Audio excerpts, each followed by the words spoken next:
शुभ सकाळ सर्वांना। आज शाकंभरी पौर्णिमा। आज शाकंभरी पौर्णिमेच्या आपण सेवा करणार आहोत। सर्वात प्रथम सुरुवात होते आपली तुळशी पूजनाने।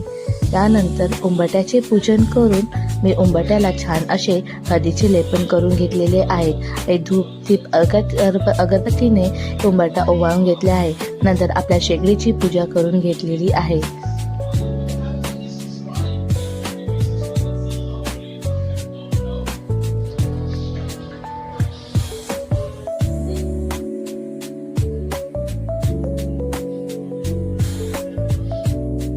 शाकंभरी पौर्णिमेच्या निमित्ताने मी अन्नपूर्णा मातेचीही पूजा केलेली आहे। छान अशी पूजा मांडून घेतलेली आहे आणि आपल्या घरातील लक्ष्मी आणि अन्नपूर्णाचे मी दूध हळदी कुंकवाने अभिषेक करून घेतलेला आहे।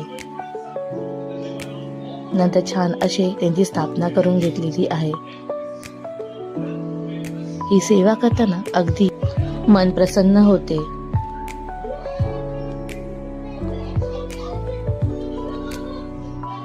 आणि अशी एकदम एनर्जेटिक अशी वाइब्स येतात।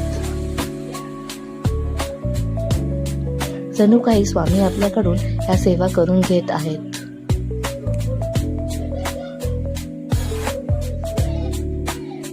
नंतर पौर्णिमाच्या निमित्ताने मी घरगुती सत्यनारायणची पूजा करून घेतलेली आहे आणि सत्यनारायणची आरती करून मी नैवेद्य दाखवून घेतलेला आहे। शाकंभरी देवीला मी आज हिरव्या भाज्यांचा नैवेद्य दाखवलेला आहे आणि देवाला मी असं घरगुती स्वरूपात मिक्स भाजी, पोळी, खीर, भातवरणचा नैवेद्य दाखवलेला आहे। कशी वाटली माझी सेवा मला कमेंट